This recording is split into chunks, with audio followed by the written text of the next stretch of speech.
Aujourd'hui, beaucoup de sociétés modernes semblent se déliter sous nos yeux.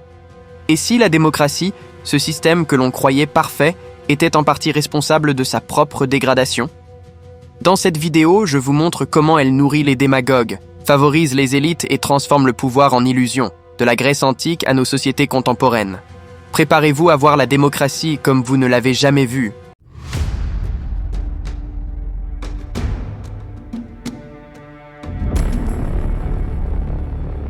Les images que vous verrez dans cette vidéo sont des illustrations symboliques utilisées uniquement pour faciliter la compréhension de certaines idées ou récits.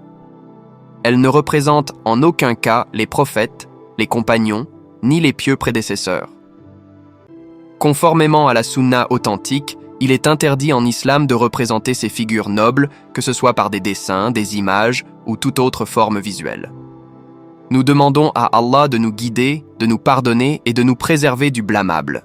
وَإِذْ قَالَ اللَّهُ يَا عِيسَى ابْنَ مَرْيَمَ أَأَنْتَ قُلْتَ لِلنَّاسِ اتَّخِذُونِي وَأُمِّيَ إِلَٰهَيْنِ مِن دُونِ اللَّهِ قَالَ سُبْحَانَكَ مَا يَكُونُ لِي أَنْ أَقُولَ مَا لَيْسَ لِي بِحَقٍّ إن كنت قلته فقد علمته تعلم ما في نفسي ولا أعلم ما في نفسك إنك أنت علام الغيوب.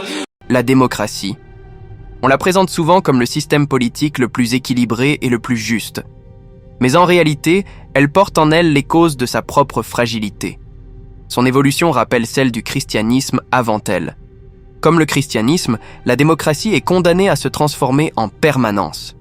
Le christianisme a survécu grâce à une succession de mutations, et cette disposition au changement s'est transmise à l'une de ses héritières, la démocratie. Cette capacité à changer sans cesse semble être une force, mais elle cache en réalité une faiblesse profonde, car la démocratie, tout comme le christianisme, génère elle-même les causes de sa crise. Nietzsche l'avait très bien compris. Le mouvement démocratique est l'héritier du mouvement chrétien. Mais d'où vient cette instabilité? Elle vient aussi d'une illusion, celle d'un dogme qui a nourri de grandes ambitions humaines, parfois orgueilleuses. Des aspirations séduisantes, mais qui se révèlent souvent décevantes et même dangereuses pour la stabilité et la cohérence du système. Car il existe un fossé entre la philosophie démocratique et la réalité politique. John Adams, l'un des pères fondateurs des États-Unis, disait déjà « La démocratie ne dure jamais longtemps. Elle a tôt fait de se disperser, de s'épuiser et de s'assassiner. Il n'y a encore jamais eu de démocratie qui ne se suicide. » L'histoire confirme ces propos. Le peuple, le démos, finit presque toujours par céder au charisme d'un démagogue, aux flatteries d'un populiste, aux manipulations d'une oligarchie ou, pire encore, à l'autoritarisme d'un État tentaculaire, bureaucratique et technocratique. Cette instabilité est accentuée par les rituels propres à la démocratie, le suffrage universel et les élections. Ces pratiques cherchent à donner une forme concrète à une chose insaisissable, l'opinion publique. Mais cette opinion publique, par nature instable, est aussi très manipulable.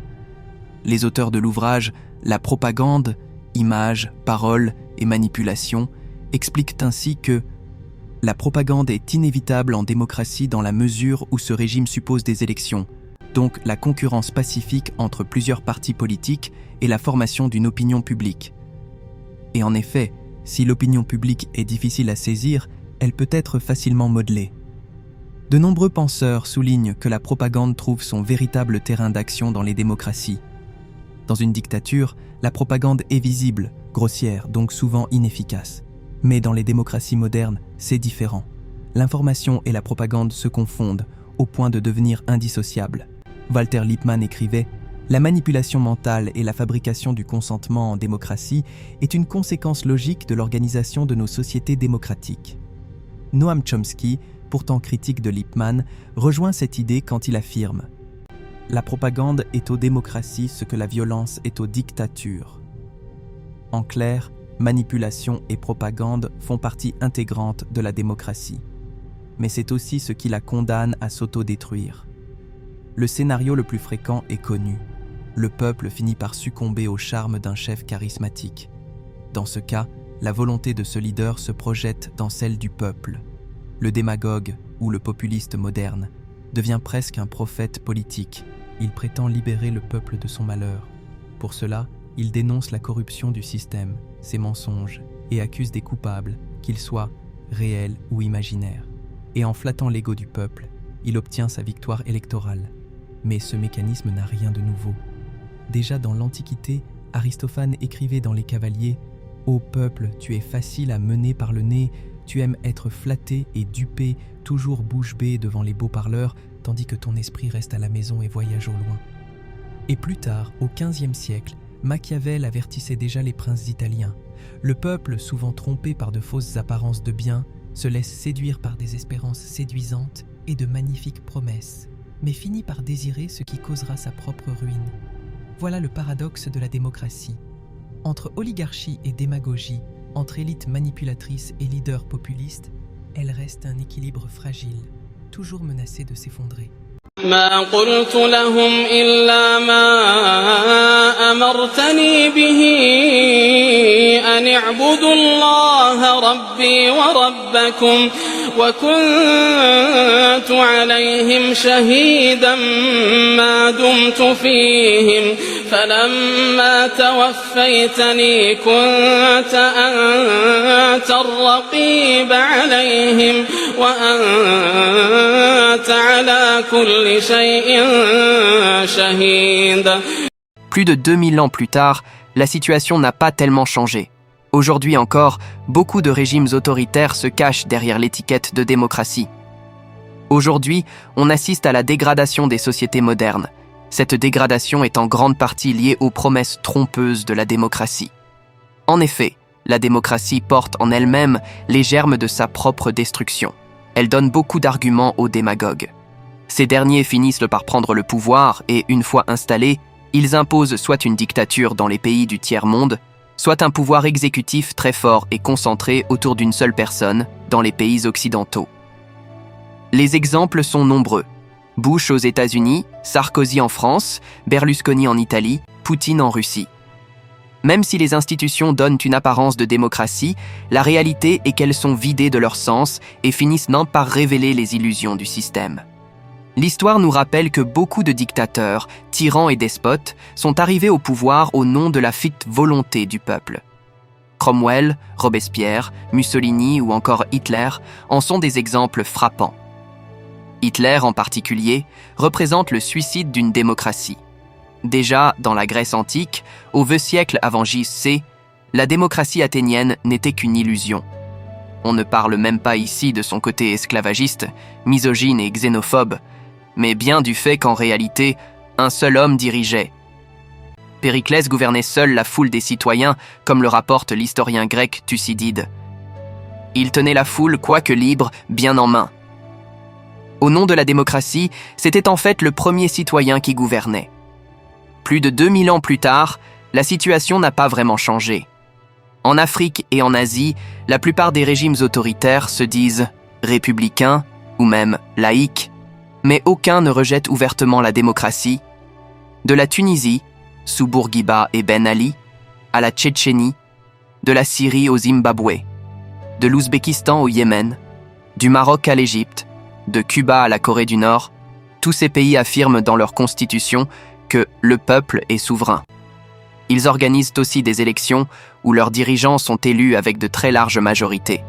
En réalité, tout cela n'est qu'une mise en scène, rendue possible par les fondements philosophiques même de la démocratie, qui permettent de maintenir une illusion. Comme l'a écrit Barbé d'Aurevilly, la démocratie, qui semble être la règle du monde moderne, n'en est en réalité que la punition. Ces régimes ont aussi appris à manipuler leur peuple sans recourir à la violence. Grâce à des techniques modernes de propagande, souvent empruntées à l'Occident, ils maintiennent leur population dans un état de résignation, presque de sommeil. Le peuple reste docile, car on lui répète sans cesse qu'il est la source de tous les pouvoirs, ou qu'il gouvernera quand il sera prêt. Cette flatterie suffit à l'endormir.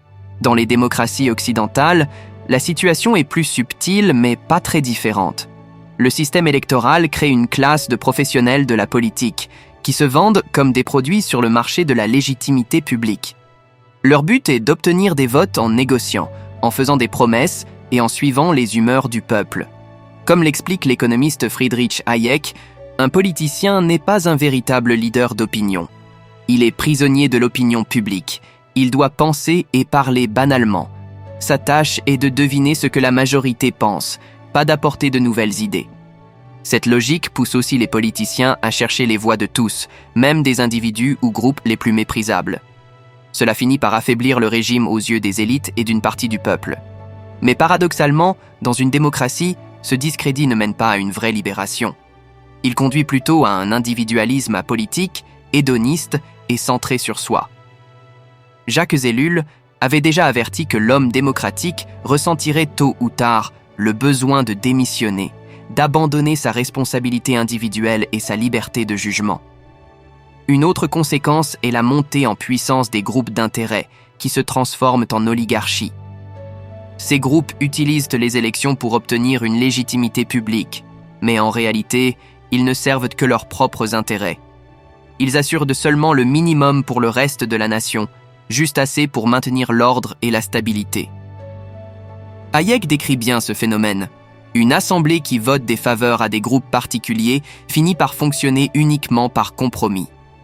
La volonté de la majorité n'est qu'une entente entre groupes d'intérêts organisés au détriment des autres.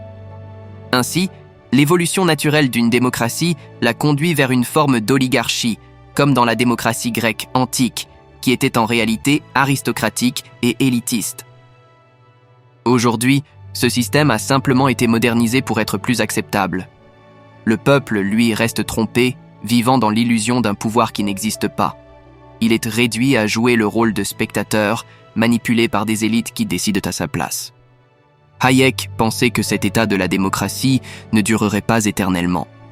Selon lui, les peuples finiront par comprendre qu'ils sont prisonniers de nouvelles castes privilégiées et que l'État, devenu trop lourd, empêche toute adaptation de la société. Pourtant, malgré tout, la démocratie n'en est encore qu'au début de son cycle. Elle continue à se dégrader en profondeur. Finalement, dans ce système, chacun apprend que pour défendre ses propres intérêts, il doit rejoindre une caste, un groupe organisé ou un lobby. La démocratie devient alors une sorte de marché, où les votes se négocient contre des avantages. Mais en vérité, ce n'est plus la majorité qui décide. Comme le dit encore Hayek, sous le faux nom de démocratie, nous avons créé un système où chacun accepte que d'autres soient payés pour leur vote afin d'obtenir lui-même ce qu'il réclame. إن تعذبهم فإنهم عبادك إن تعذبهم فإنهم عبادك وإن تغفر لهم فإنك أنت العزيز الحكيم. En fin de compte, la démocratie, malgré toutes ses promesses de liberté et de pouvoir au peuple, reste fragile et pleine d'illusions. Entre démagogues, élites et propagande, le citoyen se retrouve souvent spectateur de son propre destin. Comprendre ces mécanismes, c'est le premier pas pour ne plus se laisser manipuler et pour redevenir véritablement acteur de sa société. Alors, la question reste ouverte. La démocratie survivra-t-elle à ses propres contradictions ? قال الله هذا يوم ينفع الصادقين صدقهم لهم جنات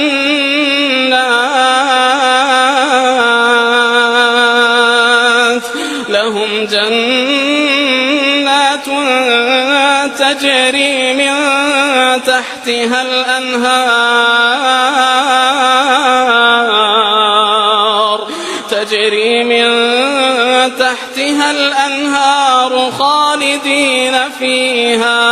خالدين فيها أبدا رضي الله عنهم ورضوا عنه ذلك الفوز العظيم لله ملك السماوات والأرض وما فيهن وهو على كل شيء قدير